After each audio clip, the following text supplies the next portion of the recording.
Oh, did you push the button? Oh man, I didn't hear it go boop boop. All right, so is this part 5? I don't even know anymore. It doesn't even matter. Part 4.1. Okay, check it out. So here we are. You remember when this thing looked like this? Or part 5. What I did was I came and cut the bottom out of this little metal thing and put it there just to get a little, to keep the resonation in there. It goes inside this collar, of course. What I've done since last time is put the bridge back on. Bridge is good. Come up here, baby. Look at this. This is the nut. I put in a nut. It's just a piece of all thread. I decided I like all thread quite a bit. Anyways, I figured what I needed is we need a bridge inside here that spans this cone, so that I need a bridge here. So this is really just the tail piece, not the bridge. The bridge is going to be across the center here. So what I did was I went and got me a saw blade, and you'll see the saw blade. I don't have a 10-inch saw, but I got a ton of 10-inch blades. I cut all the teeth off this thing, and I set this down in here. And you can see my little studs. Like I said, I like the all thread. I put some bolts on the back. This is going to be the support for my bridge. You see these lines on here.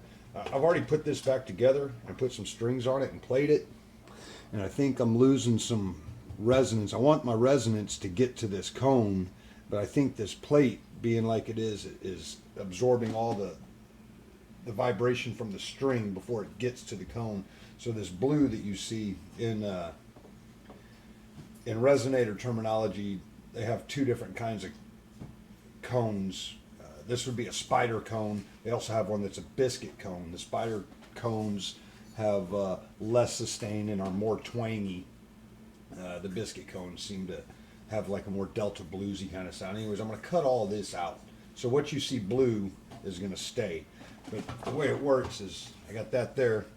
Then I got this other piece of all thread, which is nice because I don't really have to put grooves for the strings. So what that does is the string comes up to the bridge, back down. The tension from the string, this picks up all the reverberation and sends it through to the cone. But I think this saw blade is robbing me of some of that. This is going to be the last.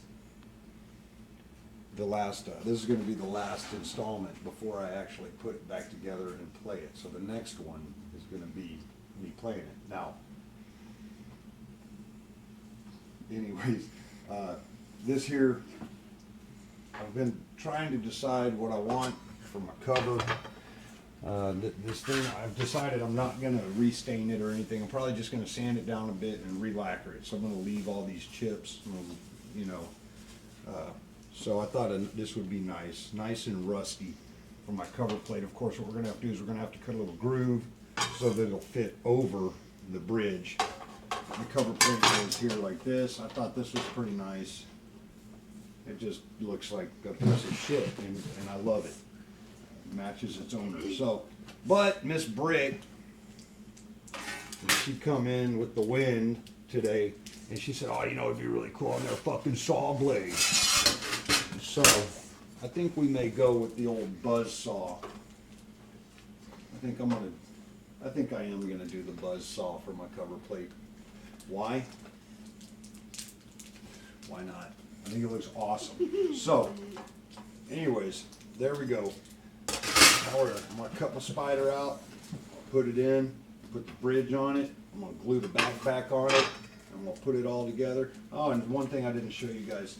I have not put the electronics yet because I want to play this motherfucker. I'm getting tired of working on it. And anyways, I cut my other access hole, so you know this one goes on like so.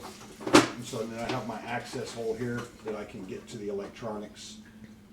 This fits in there pretty good. You remember in part 1 or part 2, I was talking about taking a torch to it. I'm gonna take a torch to it, melt it down, bend it over. It'll go on just fine. Anyway, so I'm gonna come back in just a little bit. I'm gonna play y'all a little song.